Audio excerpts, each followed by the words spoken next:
नमस्कार दोस्तों, स्वागत है आपका हमारे चैनल कंप्लायंस गुरु पे। आज हम चर्चा करेंगे 5 ऐसे कारणों की जिसकी वजह से हमारा बिजनेस बहुत आगे भी पहुंच सकता है और जिस पर अगर हमने ध्यान नहीं दिया समय रहते तो ये हमारे विनाश का कारण बन सकता है या हमारे बिजनेस के फेलियर का कारण बन सकता है।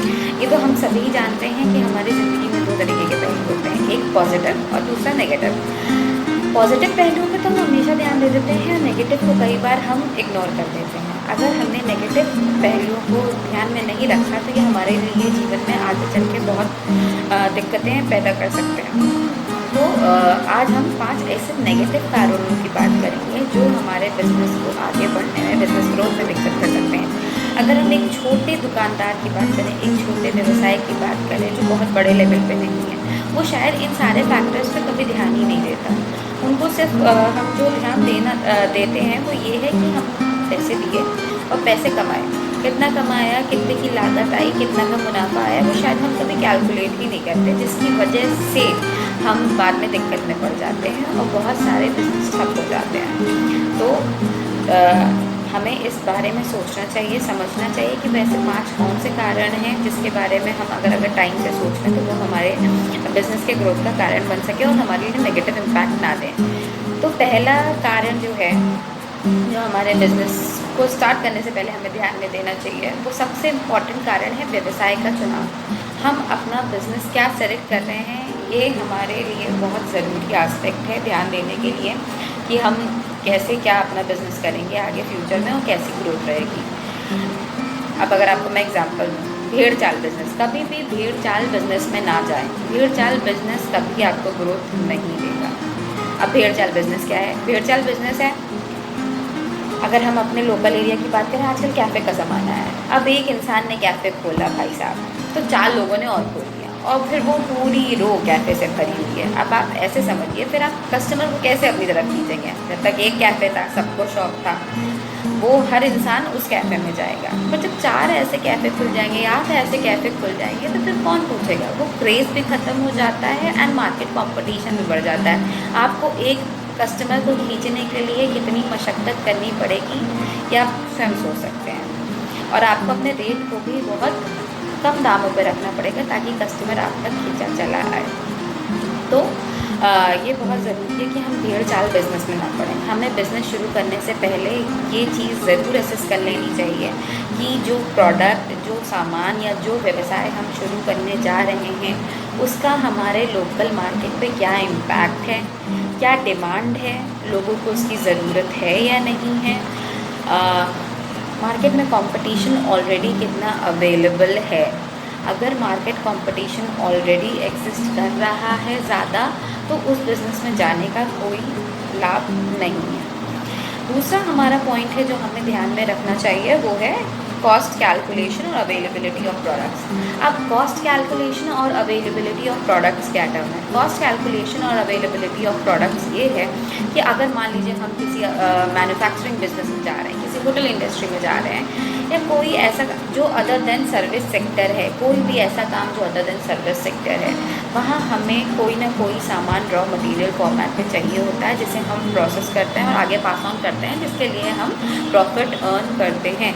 तो क्या हमने कॉस्ट कैलकुलेट की है जिस बिज़नेस में हम जा रहे हैं कि हमारी लागत क्या लगेगी, सही क्या हमने उसका आइडिया लिया है? क्या हम जो सामान मंगा रहे हैं उसकी अवेलेबिलिटी हमने चेक की है? मान लीजिए आपने कोई ऐसा व्यवसाय शुरू कर दिया कि आप लखनऊ में बैठे हुए हैं और आपने सामान आपका बनारस से आ रहा है, बनारसी साड़ी का ही सामान मान लीजिए। तो क्या आप अपने कस्टमर को रेगुलर नीड, अगर डिमांड रेज हो रही है, पूरी कर पा रहे हैं? क्या अगर कोई दिक्कत हो गई और आपके सप्लायर ने आपको मना कर दिया तो क्या उस केस में आप दूसरी जगह से कहाँ से वो रॉ मटेरियल्स अवेलेबल कर सकते हैं? क्या आपने इस बारे में सोचा?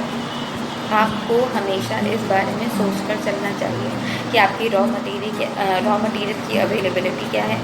इन केस वो हैम्पर होती है आपकी रॉ मटेरियल की सप्लाई, तो क्या आप दूसरी जगह से उसकी पूर्ति करेंगे तो किस कॉस्ट पे करेंगे? वो कॉस्ट आप क्या ऐड ऑन कर सकते हैं, क्या पास ऑन कर सकते हैं कस्टमर पे? क्या कस्टमर उस चीज़ के लिए रेडी होगा?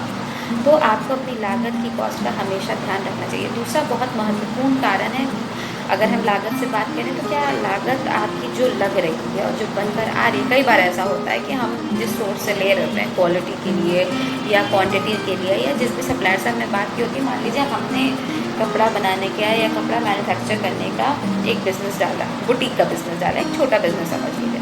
तो हम जो कपड़ा लेकर आ रहे हैं, मान लीजिए हमारा कॉम्पिटिटर बना बनाया वही कपड़ा 3,000 में बेच दे रहा है और हमारे सिर्फ कपड़े की लागत 3,000 पड़ रही है, तो क्या हम उसको 3,000 में बेच पाएंगे? पॉसिबल ही नहीं। उसको हम बनाएंगे, उसमें अपनी स्किल ऐड ऑन करेंगे, उसमें अपना प्रॉफिट मार्जिन जोड़ेंगे, क्योंकि एक बिज़नेस को चलाने में सिर्फ रॉ मटेरियल ही नहीं, आपका बिजली का खर्च रहेगा, आपका स्टाफ का खर्च रहेगा, आपके लेबर्स वर्कर्स, आपका जो फर्नीचर इंस्टॉल हुआ है, आपका रेंट रहेगा। तो ये सारे खर्चे आप कैसे निकालेंगे? आप उस प्रोडक्ट से ही तो निकालेंगे, अपने प्रॉफिट मार्जिन में से ही तो निकालेंगे। तो ये बात बहुत ध्यान रखने वाली होती है कि आपका मार्केट कॉम्पिटिशन, उसका सब्स्टिट्यूट प्रोडक्ट वो मार्केट में किस दाम में बिक रहा है। तो ये जो दूसरा पॉइंट है ध्यान देने का, वो हमारी लागत का है। पहला पॉइंट क्या है? पहला पॉइंट है हम सही व्यवसाय की चुनाव करेंगे। दूसरा पॉइंट क्या है? दूसरा पॉइंट हम अपने लागत के बारे में देखेंगे, रॉ मटेरियल के बारे में देखेंगे कि हम कहाँ से उसे मंगा रहे हैं। अब हम चर्चा करते हैं हमारे तीसरे पॉइंट के बारे में। जो तीसरा पॉइंट हमारा क्या है, वो है प्रोडक्ट यूटिलिटी।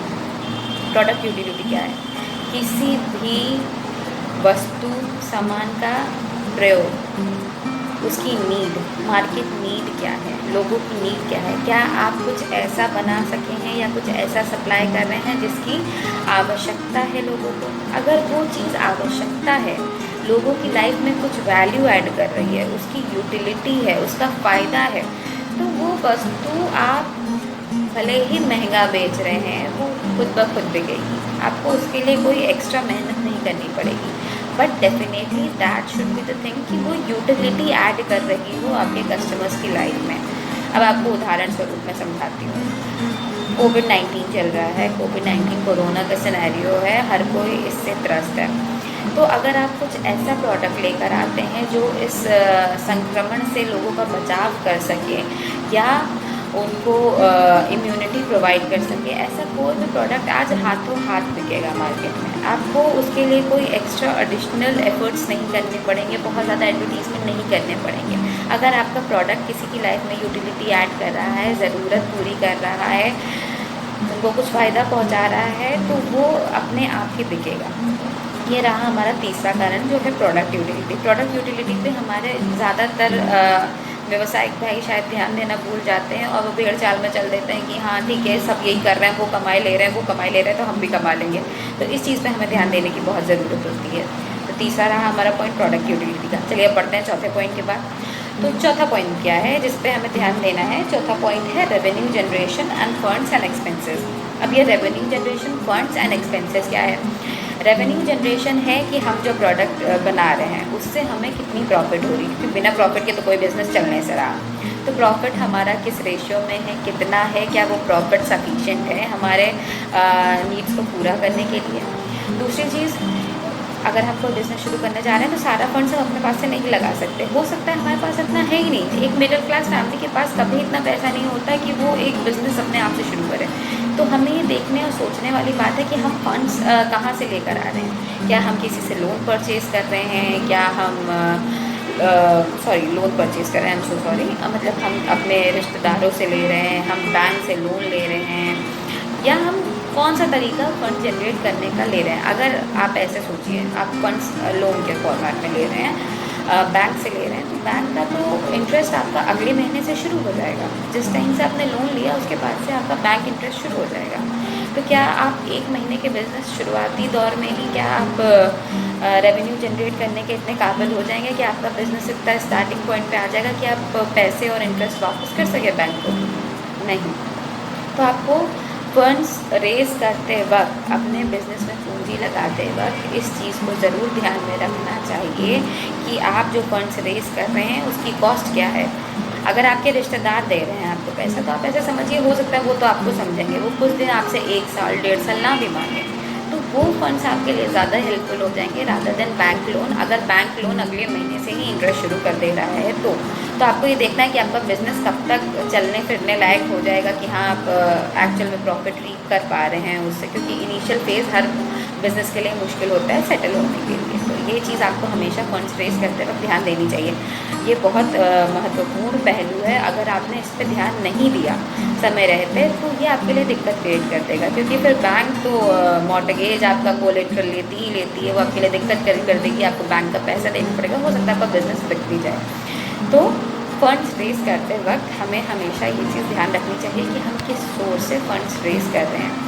अगर आपको इसके बारे में जानकारी ज़्यादा चाहिए तो हम आगे इस चीज़ पे एक नया वीडियो बना सकते हैं कि आप किस किस सोर्स से फंड्स इन फ्यूचर रेज़ कर सकते हैं। बट अभी के लिए जो हम डिस्कस कर रहे हैं वो है वो 5 कारण जिससे हम अपने बिज़नेस को ग्रोथ में ला सकते हैं, अगर हमने इनको समय रहते ध्यान में रख लिया। तो चलते हैं हमारे 5वें कारण की तरफ। 5वां कारण क्या है हमारा बिज़नेस का, जिस पे हम ध्यान देना शायद अक्सर भूल जाते हैं एक छोटे व्यवसाय के लिए, कि हम इस चीज़ को इग्नोर कर जाते हैं या समझ नहीं पाते कि इस बिज़नेस का क्या रीज़न है। हम लोग इंडिया जैसे देश से हैं जहाँ रिलेशनशिप बिल्ड करने में बिलीव किया जाता है। हमारे लिए ग्राहक देवो भवो का एक कॉन्सेप्ट है कि ग्राहक भगवान के समान है, और हम शायद अब इन बढ़ते 21वीं सदी की तरफ हम ये चीज़ भूल गए कि ग्राहक हमारे भगवान के स्वरूप है। हम उसको इज्जत देना भूल जाते हैं, कस्टमर सेटिस्फैक्शन का कॉन्सेप्ट भूल जाते हैं। आप ये समझिए कि अगर कोई आपसे खुश है, आपके 2 मीठे बोल से खुश है, आपके सामान से खुश है, आपकी क्वालिटी से खुश है, तो वो आपको 2 रुपये ज़्यादा देने में हिचकिचाएगा नहीं। तो कस्टमर सेटिस्फैक्शन हमारे लिए बहुत ज़रूरी होता है। उसके लिए आप समय समय पे उनसे फीडबैक ले सकते हैं, आप सुधार कर सकते हैं, आप उनके प्रोडक्ट्स में अगर कोई कमी आ रही है तो उसे तुरंत दूर कर सकते हैं। ये आपके कस्टमर रिलेशनशिप को बिल्ड करने में, उसको कस्टमर के साथ आपका रिश्ता मजबूत करने में बहुत हेल्प करेगा। और अगर कस्टमर से रिश्ता मजबूत होगा, एक पर्सनल रिलेशनशिप डेवलप होगी, तो आपका कस्टमर आपको छोड़ के कभी नहीं जाएगा। आपको ये डर कभी नहीं सताएगा कि हमारा मार्केट कॉम्पिटिटर हमारे बगल में बैठा हुआ और हमारा कस्टमर वहाँ ना चला जाए, वो कभी नहीं जाएगा अगर वो सेटिस्फाइड कस्टमर है तो ये 5 कारण जो आपको ध्यान में रखने हैं अपने बिज़नेस को शुरुआत करने से पहले, अगर आपने इनका ध्यान दे दिया तो आपका बिज़नेस चलने से कोई नहीं रोक सकता। तो आज का हमारा सेशन हम यही ख़त्म करते हैं। आज की हमारी चर्चा बस यहीं तक। अगर फ्यूचर में आपको इस टॉपिक से रिलेटेड और भी कोई आपके सवाल हैं तो आप बिल्कुल कमेंट सेक्शन में कमेंट कीजिए, मैं रिप्लाई करूँगी। इस चीज़ पर हम आगे भी वीडियोज़ बना सकते हैं। और please like, share and subscribe. Thank you, नमस्कार।